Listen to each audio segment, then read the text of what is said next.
El perdonar es importante, es el tema de esta mañana. Mateo 18, ¿ya están todos ahí? Vamos a leer el versículo 15 al 20 de Mateo. Todavía oigo páginas, ¿ya llegaron? El versículo 15 dice, por tanto, si tu hermano peca contra ti, ve y repréndele estando tú y él solos. Si te oyere, has ganado a tu hermano. Mas si no te oyere, toma aún contigo a uno o dos, para que en boca de 2 o 3 testigos conste toda palabra. Si no los oyere a ellos, dilo a la iglesia. Y si no oyere a la iglesia, tenle por gentil y publicano. De cierto os digo que todo lo que atéis en la tierra será atado en el cielo, y todo lo que desatéis en la tierra será desatado en el cielo. Otra vez os digo que si 2 de vosotros se pusieran de acuerdo en la tierra acerca de cualquier cosa que pidieren, les será hecho por mi Padre que está en los cielos. El versículo 20 dice, porque donde están 2 o 3 congregados en mi nombre, ahí estoy yo en medio de ellos. Amén. Favor de tomar asiento. Y sí, el Señor está aquí con nosotros en esta mañana. Ahora, la semana pasada nos enfocamos en la oración y vimos a la oración que es conocida como el Padre Nuestro. Pero vimos que el título ahí fue ¿y cuándo ores? ¿Por qué? Porque sabiendo que vamos a orar y es orar correctamente, podemos decir. Pero Jesús nos enseñó cómo orar y al fin de esa porción de escritura trató con la importancia de perdonar. ¿Por qué? Porque la falta de perdón impide nuestras oraciones. Nosotros hemos experimentado el perdón de Dios. En criaturas nuevas que lo somos, nos ha perdonado de todo pecado. ¿Y qué es todo? Todo, de todo pecado. Fíjate, Mateo 6, 14 al 15 nos dice así, porque si perdonáis a los hombres sus ofensas, os perdonará también a vosotros vuestro Padre Celestial. Mas si no perdonáis a los hombres sus ofensas, tampoco vuestro Padre os perdonará vuestras ofensas. Vimos que Jesús tomó el momento de explicar un poquito más de lo que ya había dicho en enseñándonos cómo orar. Mateo 6:12 dice, y perdónanos nuestras deudas como también nosotros perdonamos a nuestros deudores. Y les dije, qué curioso, que Jesús le pone énfasis en que si nosotros, sus discípulos, nosotros que creemos en Él, que verdaderamente hemos experimentado el perdón de Dios, entonces estaremos, o deberíamos de estar, más dispuestos a perdonar a otros. ¿Por qué? Porque Él nos ha perdonado a nosotros. Nos ha perdonado mucho. ¿Amén? Ahora, permítame pintarles una escena de donde nos encontramos aquí en nuestro texto antes de entrar a nuestro estudio. El Señor Jesús ha estado trayendo instrucción y corrección a sus discípulos, porque es lo que Él hace todo el tiempo aún con nosotros. Pero también les ha demostrado lo que es ser humilde. Humildad es algo que Él demuestra en su vida. Porque fíjate, ponte a pensar, Él tiene sus derechos, Él es Dios en carne, pero Él escogió humillarse y no causar tropiezo aún en pagar el impuesto del templo, porque era lo que se les exigía. Y tenían que pagar el impuesto. Mateo 17:27 dice, sin embargo, para no ofenderles. Fíjate, no quería ofenderles. Él es Dios, no necesita pagar impuestos a nadie. Él es creador. Pero fíjate, sin embargo, para no ofenderles, les dice, ve al mar y echa el anzuelo y el primer pez que saques, tómalo y abrirle la boca, hallarás un estatero. Tómalo y dáselo por mí y por ti. No nomás voy a pagar los impuestos míos, pero los tuyos también. Y fíjate dónde sacó la moneda. De un pescado. Cumplió con lo que se le estaba pidiendo. Pero en realidad, en hacerlo, cumplió mucho más. Él demostró quién era él con este milagro. Demostró verdaderamente que él era Dios en carne. Demostró su omnisciencia. Y es una de las características que solamente Dios puede tener. Él sabía a dónde mandarlos, cuál pescado iba a tomar esa carnada. Sabía que iba a tener una moneda. ¿Quién más? Pero Dios en carne. Pero escogió humillarse. Escogió, y hay veces, digo esto porque hay veces uno se les levanta el ego, se les levanta la ira, y no, yo ¿por qué? Si ellos son los culpables. ¿Por qué tengo que cumplir? Mira la actitud que él tuvo. Así que vemos que esta instrucción de humildad que él dio y que trajo a ellos, luego al principio de este capítulo, del capítulo 18, siguió en esta misma instrucción. Ellos no captaron la enseñanza y en la primera parte trajo a un niño para demostrarles su punto. Porque recuerda que ellos alegaban entre sí mismos y en alegar, discutir, ellos vinieron a hacer esta mera pregunta a Jesús, Mateo 18:1. En aquel tiempo los discípulos vinieron a Jesús diciendo, ¿quién es el mayor en los reinos de los cielos? Recuerda que este era lo que ellos estaban haciendo. Es la competencia adentro de uno, es el ego adentro de cada uno de nosotros. Ay, yo soy el favorito, ¿no? Es lo que queremos. Ah, mira, a mí me dieron más que hacer. Ah, mira, yo tengo el primer lugar. Ah, mira, yo soy el capitán de los ujieres. Ah, mira, estoy encargada de las anfitrionas. No. Ya les he dicho muchas veces que el título más alto que podemos tener es siervo. Amén. Pero ellos alegando desde mucho antes, en Marcos 9:33-34 dice así: y llegó a Capernaum y cuando estuvo en casa les preguntó, ¿qué disputáis entre vosotros en el camino? Mas ellos callaron porque en el camino habían disputado entre sí quién había de ser el mayor. Yo soy el favorito, ¿no? Yo estoy más cerca a él. Ay, mira tú ni siquiera vienes a los servicios. Solamente eres dominguero. Pero ponte a pensar, eso causa conflicto, eso causa discordia, eso causa división. Yo soy más grande que tú, yo soy mejor que tú. Yo sé que yo soy el mejor porque yo tengo un mejor puesto que tú lo tienes. Mira, yo soy favorito del pastor porque... No es así. Pero ellos discutían sobre la grandeza, actuando como niños, ¿no? Lero.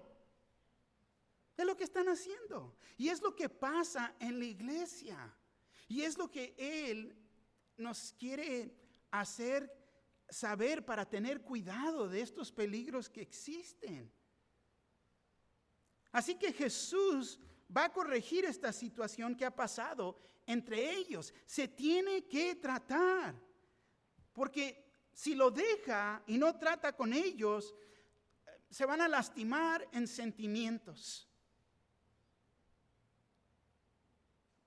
Y los puede afectar. Ellos mismos pueden causar tropiezo entre sí mismos. Y es lo que pasa en la iglesia. Puede existir malos sentimientos y si se quedan ahí se hace resentimiento y luego crecen a hacer rencor y puede producir enojo y luego hasta poder llevarnos a tomar venganza en nuestras relaciones.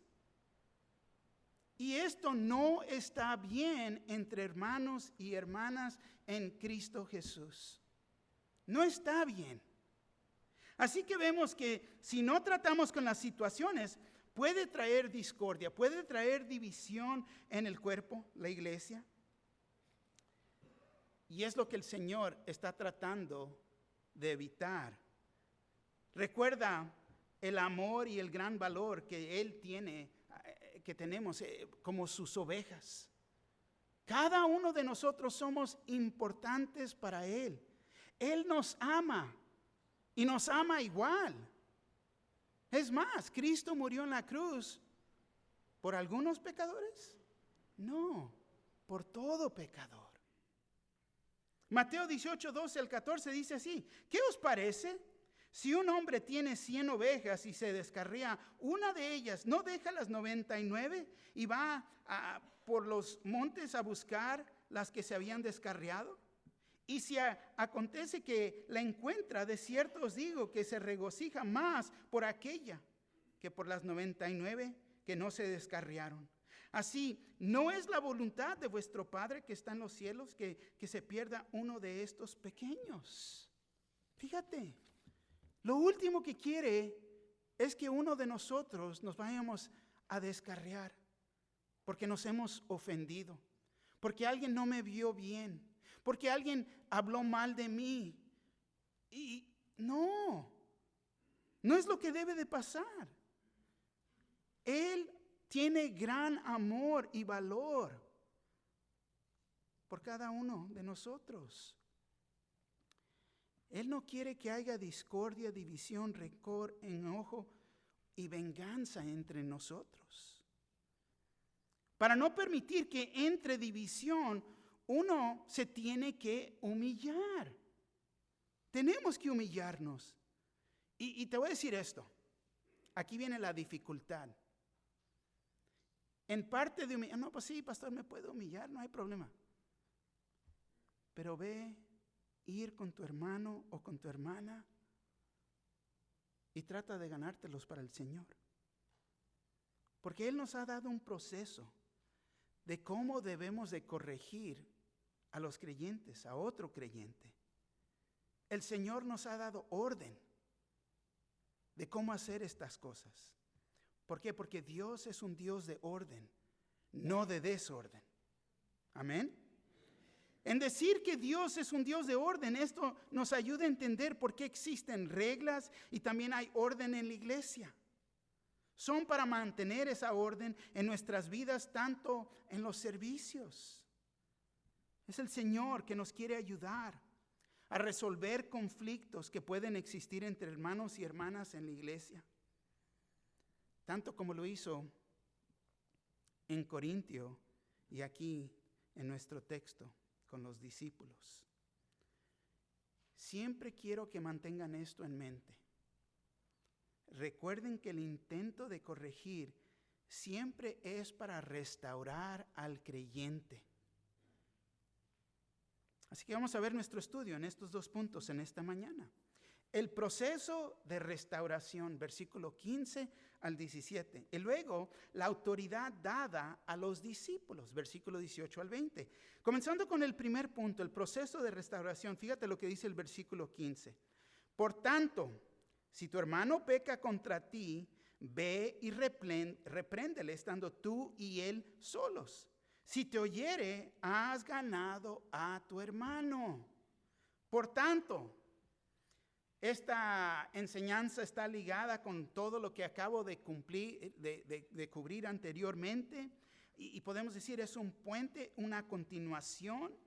Y en el texto, recuerda que él ha demostrado la humildad y el gran amor que el Señor tiene por nosotros, que no quiere que ninguna de sus ovejas se pierda por alguien que ha causado un tropiezo o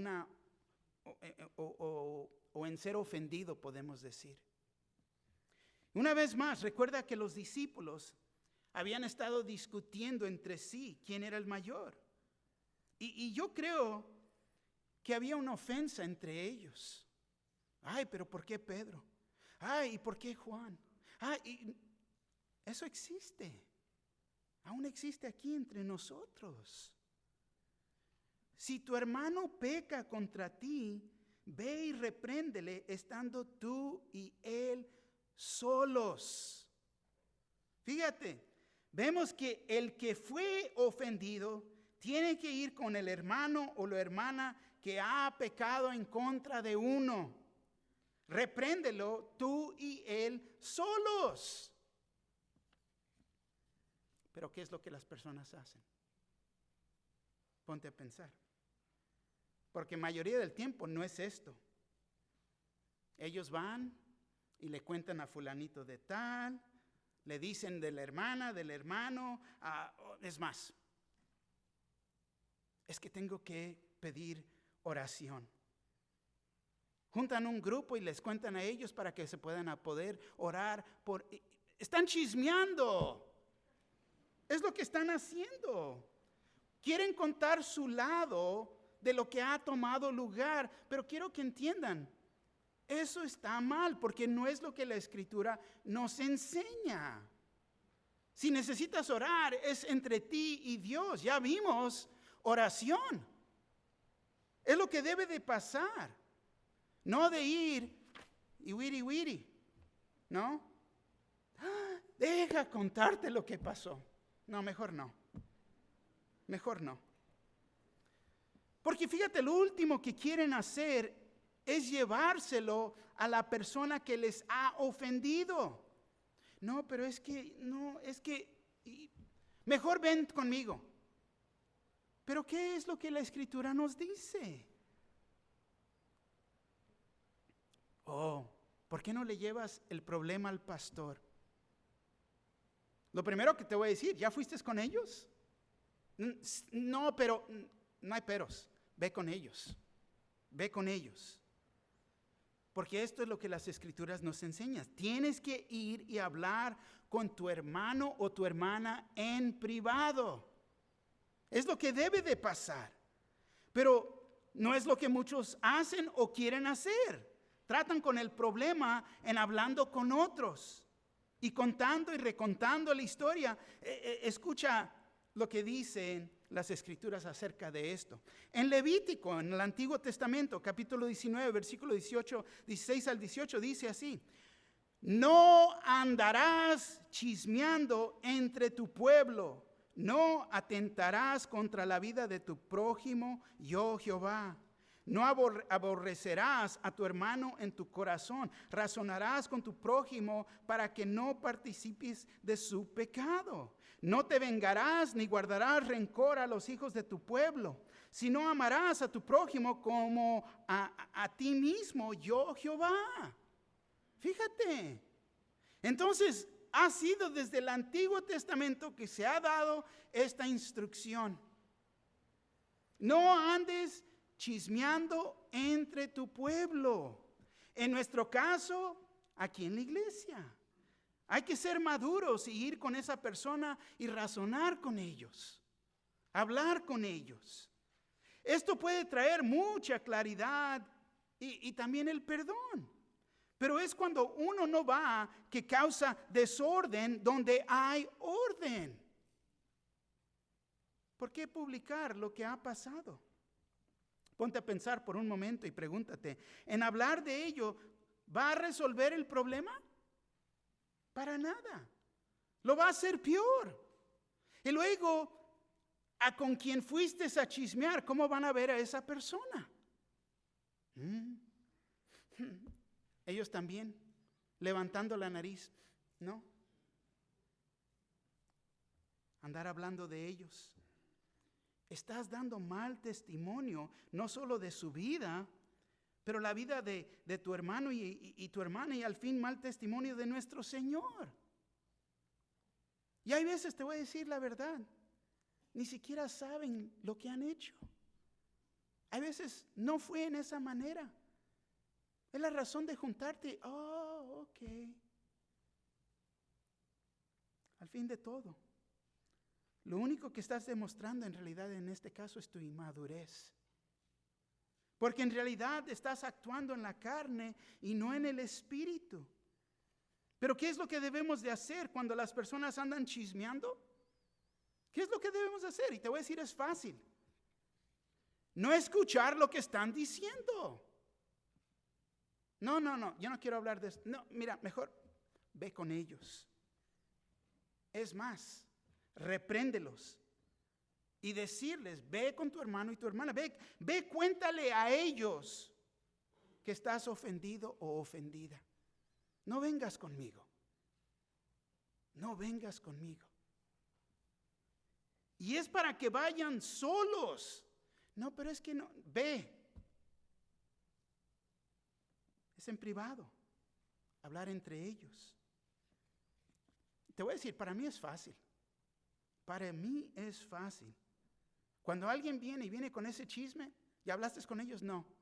Ven, dame tu mano. Mira, hermano, hermana, quiere hablar contigo. ¿Qué? Quieren hablar contigo. Hay entre ustedes. Y es lo mejor que podemos hacer. Como cristianos, ¿te imaginas lo que pasaría en nuestra iglesia si actuáramos de esa manera? Verdaderamente muchas relaciones se restauraran. Si tu hermano peca contra ti, ve y repréndele, estando tú y él solos. Si te oyere, has ganado a tu hermano. El propósito de ganarte a tu hermano, o sea, restaurarlo, porque ha pecado y aún ni siquiera, a lo mejor ni sabe que ha pecado. Pero es para ganártelo, es reconciliación. De esta manera no le das una entrada al enemigo entre ustedes. Entre más tiempo pasa, fíjate, ¿por qué andas todo decaído? El otro allá, como si nada. Pero tú andas siempre ahí pateando el bote. Ay, pobre yo. ¿Ya fuiste? ¿Por qué no vas? Entonces, en ir a ellos es en amor y no ir cargado toda esa ira y explotar, porque eso no va a ser la situación mejor. Descargar toda esa ira que traes en contra de ellos y ellos ni siquiera lo tomaron en cuenta. ¿Cuántas veces no vas en el frío y ahí va manejando a alguien? ¿No? Y se te meten. Y ahí le pisas y le das la vuelta y les volteas hacia ellos. Ni en cuenta. Ni en cuenta. Pero la mejor manera de ir con él o ella es en humildad. No estar todo molesto y enojado. Si estás molesto y enojado, fíjate, dobla rodilla primero. Ponte a orar. Ya vimos la semana pasada la importancia de esto. Para que vayas a ellos en la actitud correcta. Mateo 18:4. Así que cualquiera que se humille como este niño, ese es el mayor en el reino de los cielos. Gálatas 6:1-2, se lo voy a leer en la traducción en lenguaje actual, dice así: hermanos, ustedes son guiados por el Espíritu de Dios. Por lo tanto, si descubren que alguien ha pecado, deben corregirlo con buenas palabras. Pero tengan cuidado de no ser tentados a hacer lo malo. Cuando tengan dificultades, ayúdense unos a otros. Esa es la manera de obedecer la ley de Cristo. Fíjate, en humildad, ir a ellos. Entonces creo que podemos ver la importancia de tomar este primer paso y ir a ellos en humildad, con la idea de restaurarlos para ganarte a tu hermano o tu hermana. El versículo 16 nos dice así: mas si no te oyere, toma aún contigo a uno o dos, para que en boca de 2 o 3 testigos conste toda palabra. Y esto es muy posible que pase. A lo mejor no quieren oír de ti. No te quieren oír, te van a rechazar. Entonces, fíjate, quiero que entiendas, es de seguir en esta misma actitud de humildad. Yo sé, te vas a calentar, te vas a molestar, ve a la rodilla otra vez. Ve a orar. Tráeselo al Señor en oración. Y luego regresar con tu hermano o tu hermana. Ahora, pero con hermanos y hermanas que son maduros en el Señor. Y no quiero que te vayas a arrimar a ellos ahí los sugieres los más grandototes. No. Llegar. Mira, aquí traigo mis guardaespaldas. Ahora sí, vamos a hablar. No es el intento. Ellos van a servirán como testigos. Ellos van a escuchar lo que ha pasado. No porque fuiste y les contaste toda la historia. Porque entonces ya estás chismeando. Necesito que vengas conmigo. Ya fui con mi hermano, no me está escuchando, quiero que vengas como testigo. Es lo que debe de pasar. Van a escuchar lo que ha pasado, van a servir como testigos y después, si es necesario, es otro paso, pero aquí estamos a este punto.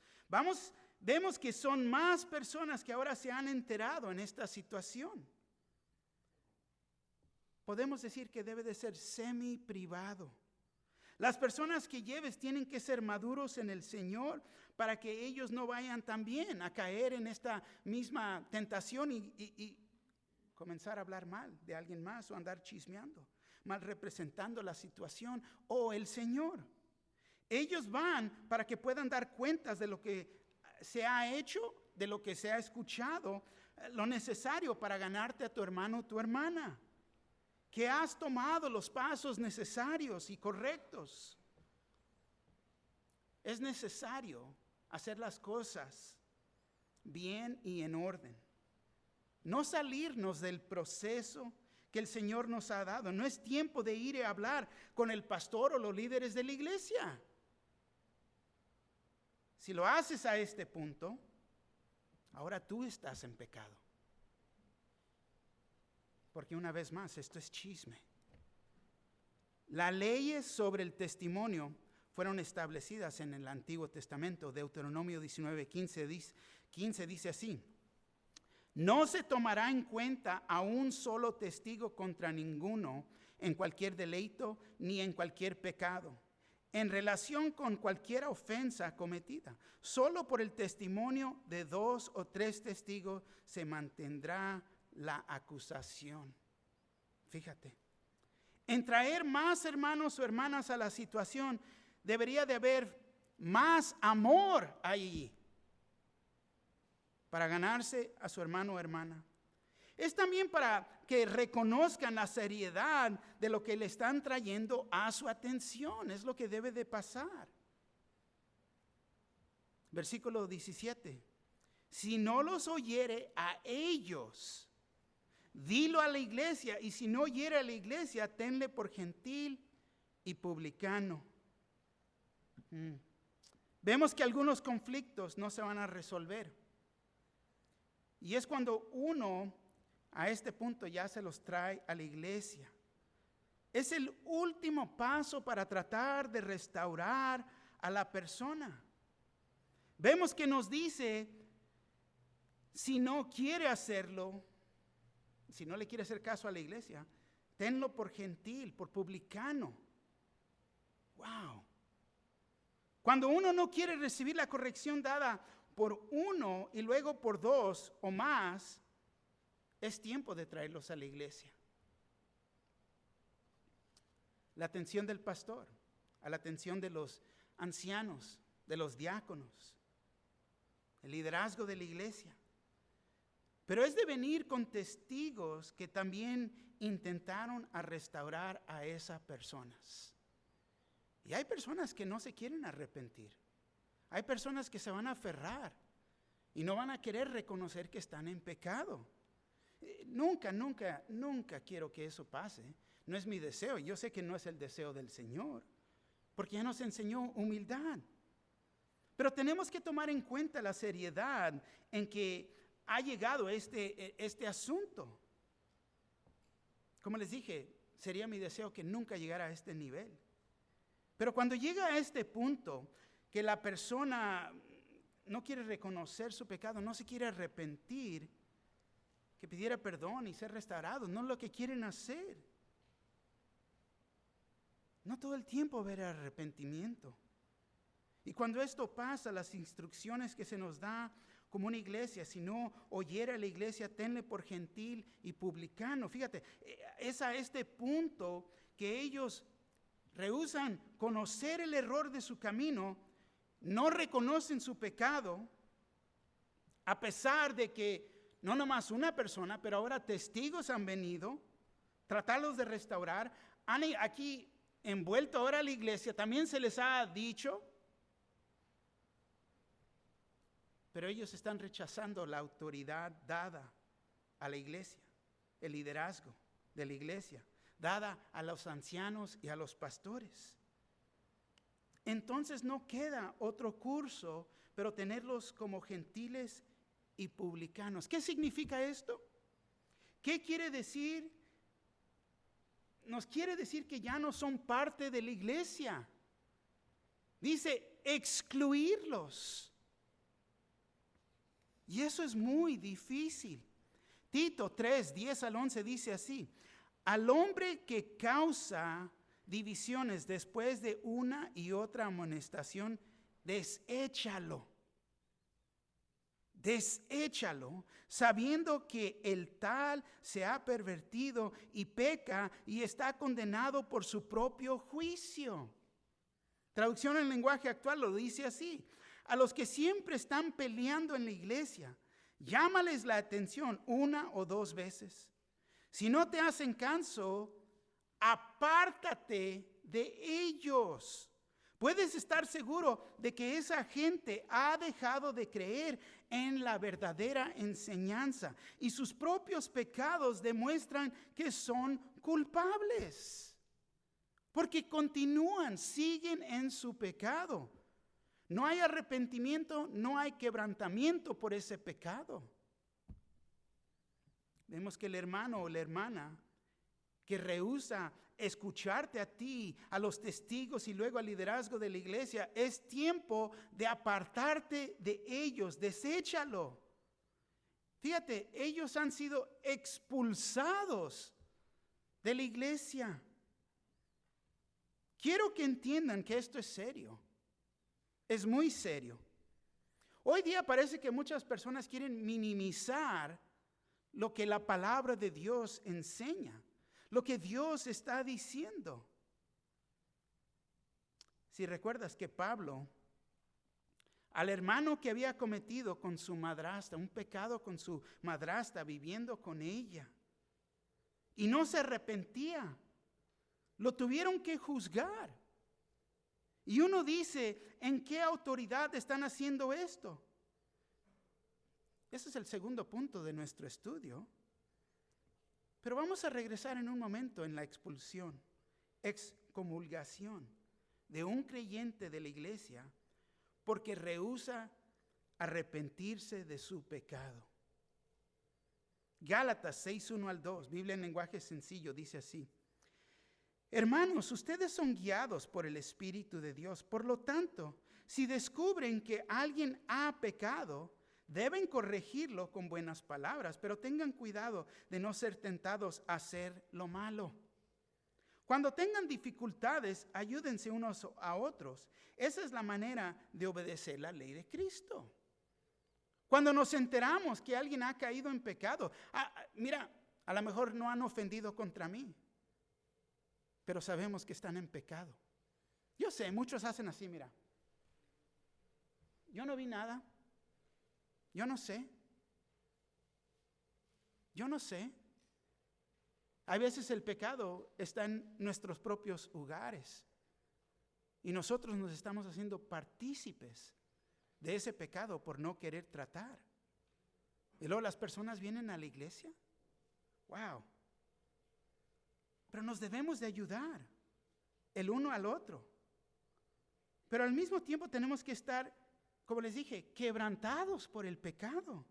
Santiago 4, 9 al 10 dice así: pónganse tristes y lloren de dolor, dejen de reír y pónganse a llorar para que Dios vea su arrepentimiento. Sean humildes delante del Señor y Él los primará. Fíjate, Él nos va a levantar de esa situación. ¿Por qué? Porque hay humildad, porque me estoy quebrantando sobre ese pecado. Nosotros mismos debemos de llorar por las transgresiones de otros y arrepentirnos de la de nosotros. Fíjate, Pablo lloraba por esta iglesia en Corintio porque no aprendían la lección. Es fácil gozarnos cuando nos gozamos con otros. Pero cuando están sufriendo, a mí me duele el corazón en tratar con el pecado, en ver el pecado en familias, en hijos, y no se quieren arrepentir. Aún fueron criados en la iglesia y no quieren caminar con Cristo. Pero fíjate, aquí en esta situación, el ofensor ya estaba muerto, ya no, y digo esto porque ya no está en comunión con el Señor. Esta es la razón por lamentar. Como ya está muerto, no va a escuchar a Dios. No se va a arrepentir. Y ese es el punto. Es mejor que los saquen de la iglesia para el beneficio de ellos, tanto la protección del resto del rebaño. Solo después de que sea confrontado y los pasos que hemos estudiado se han implementado. Si se arrepiente, fíjate, cambia toda la situación y no hay razón por qué sacarlos. Porque el arrepentirse es un cambio de dirección. Señor, reconozco que estoy mal. Perdóname. Perdónenme, hermanos, hermanas. Perdóname. Y cambian de dirección. Tenemos que entender que el primer motivo es ayudar al pecador. Mostrar el amor de Dios, traerle a su atención su pecado con el deseo que se arrepientan y restaure su relación primeramente con nuestro Señor y tanto nosotros como la iglesia. Muy importante. Si se les permite a los miembros de la iglesia vivir en el pecado abierto, solo los lastima a ellos tanto como a Cristo Jesús y la iglesia. Me he enterado en años pasados, cuando hay personas que vienen y dan esa apariencia de que están casados, y introdujen, esta es mi esposa, este es mi esposo, y no lo están. Entonces no es esposo y esposa. Eso es una mentira, es falso. Están viviendo en pecado. Entonces uno tiene que tratar con ellos. Una de dos cosas tiene que pasar. Tiene que haber arrepentimiento, y parte de ese arrepentimiento se tienen que separar o casar. Ve a la corte y cásate ya en este momento. Estás tratando con el pecado. Y es lo que debe de pasar. Pero si se les permite seguir viniendo y dando esa apariencia, es falso. Es una mentira. No se les puede permitir. Si ellos me dicen, y me lo han dicho en pasado, no, pues pastor, no nos vamos a casar, pues entonces no puedes venir. Porque yo tengo el amor por ustedes como las ovejas de protegerlas. No podemos dejar que el pecado entre. Se tiene que tratar cuando nosotros nos enteramos.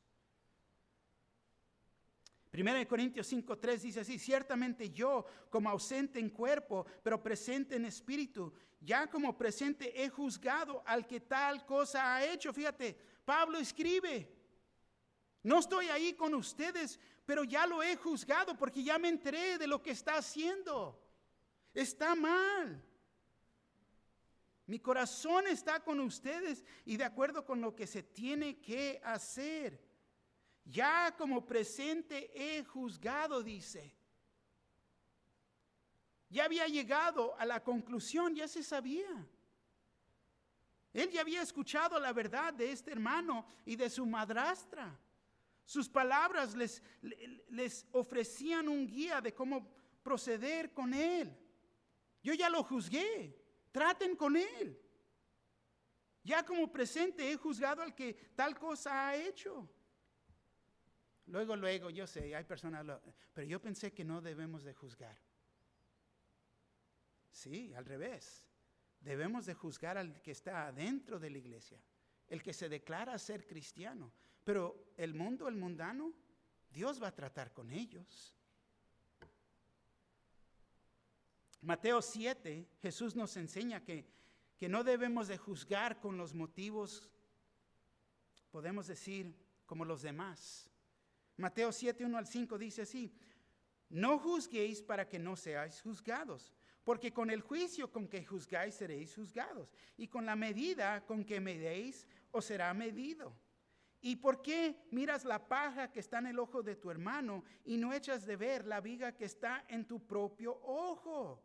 Oh, ¿cómo dirás a tu hermano, déjame sacar la paja de tu ojo, y he aquí la viga en el ojo tuyo? Hipócrita, saca primero la viga de tu propio ojo y entonces verás bien para sacar la paja del ojo de tu hermano.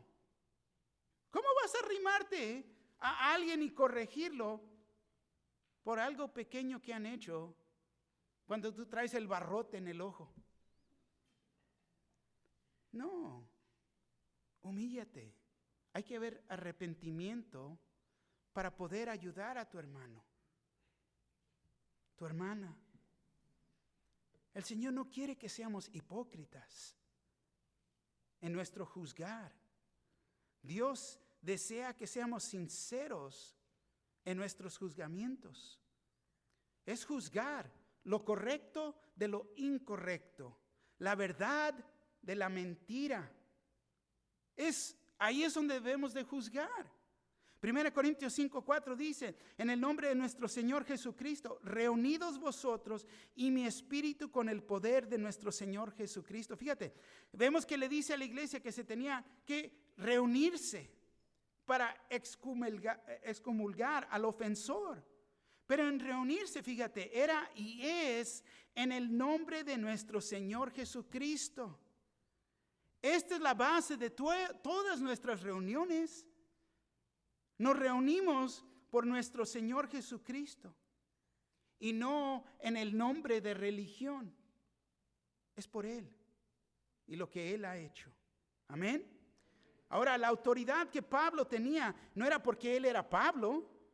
Esta autoridad estaba basada en Jesucristo. Y es lo mismo para la iglesia.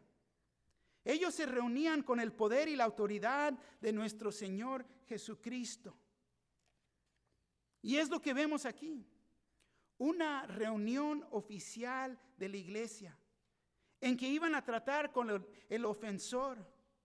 Vemos que ellos están siguiendo las instrucciones de nuestro Señor dadas aquí en lo que acabamos de ver en Mateo 18, 15 al 20. Un breve repaso.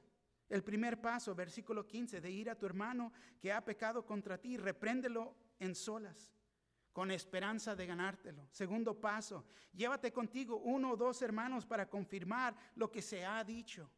Tercer paso, si todavía no te escucha, dilo a la iglesia. Es en este punto que se hace público.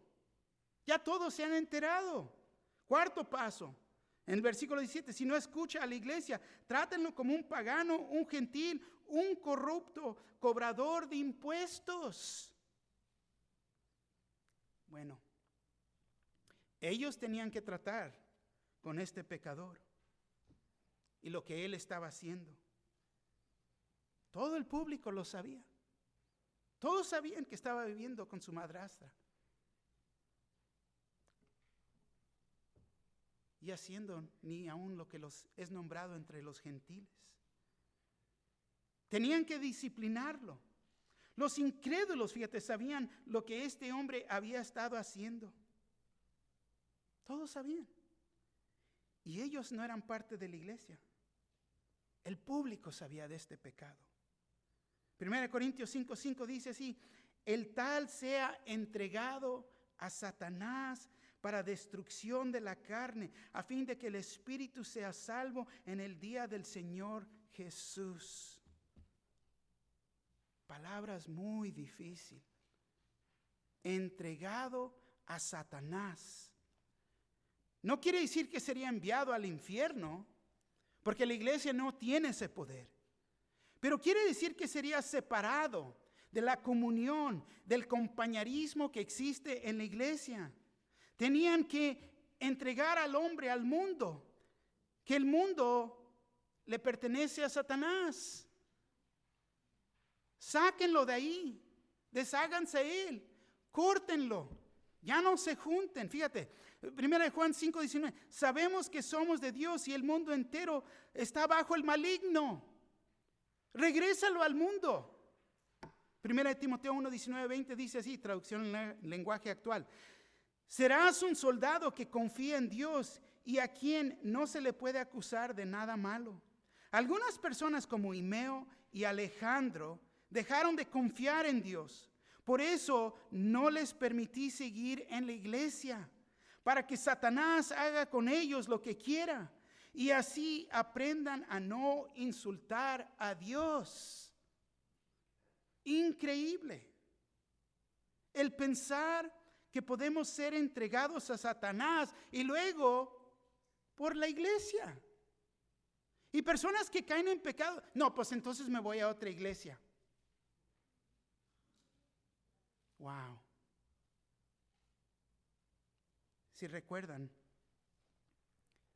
Satanás no nos puede tocar como creyentes, pero sí nos puede tocar si Dios le da el permiso. Recuerdan a Job. Pero cuando esto se te está trayendo, ya se ha hecho a una persona y piensan que va a ir a otra iglesia, ya fueron entregados a Satanás. Tienen que ser restaurados. Tiene que haber arrepentimiento, quebrantamiento. Entonces, como iglesia, los entregamos a Satanás. Y te voy a decir, estas decisiones siempre son con mucha oración. Porque siempre queremos que la voluntad de Dios se cumpla y no la de nosotros. Pero increíble el pensar que el pecado nos lleve a este punto. Que la iglesia sea mandada por Dios a excluir a uno del compañerismo. Que su palabra dijera que el pecado tiene que ser juzgado y condenado. Y el propósito es para que Satanás haga lo necesario contigo, con esa persona, para que llegues al arrepentimiento. Porque ahora es Satanás que te va a disciplinar. ¿Es lo que quieres? Wow, yo me rasco la cabeza en esto. Nosotros tenemos la protección de Jesús, pero estando fuera de compañerismo, fuera de la iglesia, fuera de la cobertura de la iglesia, no sabes lo que te espera. Pero allá tú, si es lo que quieres, sigue practicando el pecado. Y Dios puede permitir que tu cuerpo sea atacado para que el creyente reconozca su pecado, se arrepienta y regrese al Señor. Hay veces, he orado con familias, sus hijos continúan y continúan y continúan y siguen el pecado, y va peor en peor y peor en peor. Pero te voy a decir, si no vivieran en casa, porque están viviendo sin pagar, ya están en el mundo. No te hagas partícipe de lo que ellos están viviendo en tu hogar. Es tiempo. En la iglesia es lo mismo. No podemos permitir que sigan viviendo en pecado, especialmente cuando ya nos hemos enterado.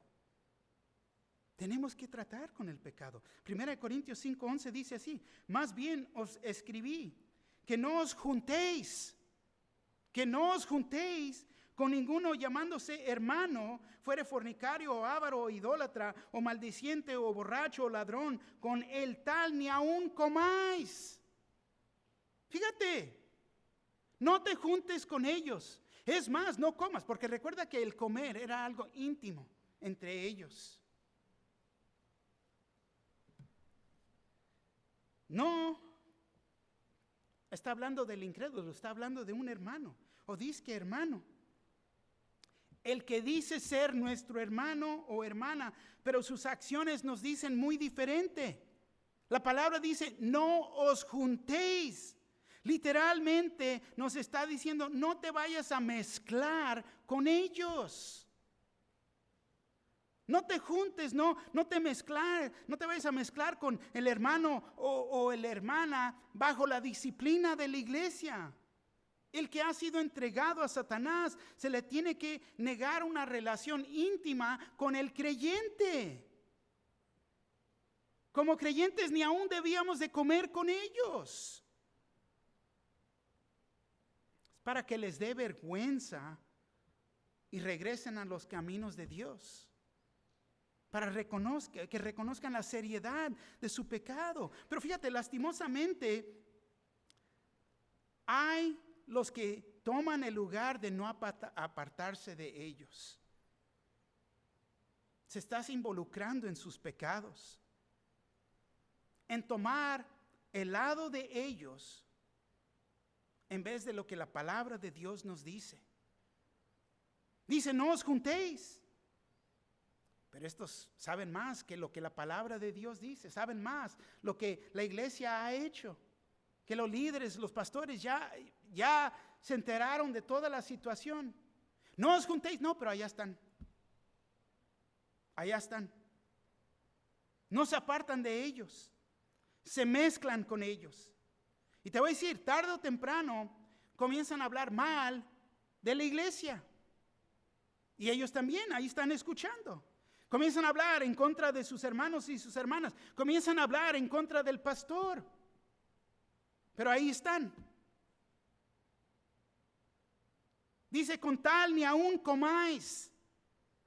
Son esos momentos de comer con ellos que están chismeando, plantando semillas de discordia. Y te voy a decir, los va a afectar por no haber sido obedientes a la palabra de Dios. ¿Cuántas personas no he visto que no se apartan de personas con quien han caído bajo la disciplina de la iglesia? Se siguen juntando y ya no los ves aquí. Porque no se protegieron el corazón, no fueron obedientes a lo que la palabra de Dios dice. Prestaron oído y les afectó el corazón. Les afectó su relación con Cristo Jesús. Segundo punto, la autoridad dada a los discípulos. Versículo 18 dice así: de cierto os digo que todo lo que atéis en la tierra será atado en el cielo, y todo lo que desatéis en la tierra será desatado en el cielo. Entonces vemos que esta autoridad se les dio a todos los discípulos aquí. Es para que se entendiera que la iglesia tiene la autoridad para hacer estas cosas. Nuestro Señor está de acuerdo con las decisiones que se hacen aquí en la tierra, y si se está atando aquí, será atado en el cielo. Jesús nos ha dado esta autoridad, pero al mismo tiempo nos ha dado el proceso de hacerlo en orden y de acuerdo a su palabra. Versículo 19 dice: otra vez os digo que si dos de vosotros se pusieren de acuerdo en la tierra acerca de cualquiera cosa que pidieren, les será hecho por mi Padre que está en los cielos. Vemos que cuando el liderazgo de la iglesia ha llegado al punto de tomar una decisión de una situación que está en serio. Y te voy a decir, no es nada fácil en tomar este tipo de decisión. Porque mi deseo es que sean restaurados. Mucha oración. Recuerda que las personas tuvieron varias oportunidades. Se les ha extendido la gracia de Dios, pero no quieren arrepentirse. Fíjate lo que dice Juan 20:23, traducción en lenguaje actual. Si ustedes perdonan los pecados de alguien, Dios también se los perdonará. Y si no los perdonan, Dios tampoco se los perdonará. Entonces vemos que Dios va a honrar las decisiones que se toman aquí. Es decir, cuando se hacen de acuerdo al proceso que nos ha enseñado, los pasos que Él nos ha dado en su palabra. El versículo 20 dice así: porque donde están 2 o 3 congregados en mi nombre, allí estoy yo en medio de ellos. Estas decisiones que se hacen es con la dirección del Señor, que está entre medio de ellos, de nosotros, para guiarnos en lo que se tiene que hacer. Que sea el Señor que siempre esté en medio de nosotros cuando tenemos que tomar cualquier de estos pasos, comenzando con el primer paso, de ir con tu hermano o tu hermana. Vemos que el Señor nos enseña cómo tratar con conflicto en la iglesia, con el que dice que es hermano y hermana, para que no traiga división o desorden aquí en la iglesia y también en nuestros hogares. Es cuando seguimos estos pasos en ser obedientes que vamos a ver grandes bendiciones en nuestros hogares y en nuestra iglesia. Pero es como las cosas se deben de ser. Fíjate lo que dice en los últimos dos versículos. Versículo 21 y 22. Entonces se le acercó Pedro. ¿Quién más, no? Pedro. Y le dijo, Señor, ¿cuántas veces perdonaré a mi hermano que peque contra mí? ¿Hasta 7? Solo 7 veces, Señor. Ya viene, van 5. Conste, son 5. 2 más nada más, ¿verdad? Jesús le dijo, no te digo hasta 7, sino aún hasta 70 veces 7. Debemos de vivir en ese perdón. ¿Por qué? Porque el Señor nos ha perdonado a nosotros. Ahora, perdona a la persona, pero si ellos no se quieren arrepentir, ahora ese negocio ya es entre ellos y Dios. Hasta es peor. Puede llegar al punto que la misma iglesia dice, te entrego al mundo, te entrego a Satanás. Ya no puedes venir aquí porque no estás viviendo bien, porque rehusas arrepentirte de tus pecados. Ahora, con todo esto dicho, te voy a decir esto en esta mañana. Si estás molesto con un hermano o una hermana, es tiempo de corregir esa situación. No permitas que el rencor tome raíz en tu corazón. Hay que buscar la reconciliación y tratar de restaurar nuestras relaciones. ¿Qué es la aplicación? Los pasos. El primer paso, ve con tu hermano que ha pecado en contra de ti. Repréndelo a solas con esperanza de ganártelo. Segundo paso, llévate contigo 1 o 2 hermanos, hermanas, para confirmar lo que se ha dicho. Tercer paso, si todavía no se escuchan, no te escuchan, dilo a la iglesia. Cuarto paso, si no lo escucha la iglesia, trátenlo como un pagano, un gentil, un corrupto cobrador de impuestos. Ya no es parte de la iglesia a ese punto. Pero recuerda que la meta en corregir a tu hermano o tu hermana es de restaurarlos. Restaurar esa relación. Amén. Hay que poner.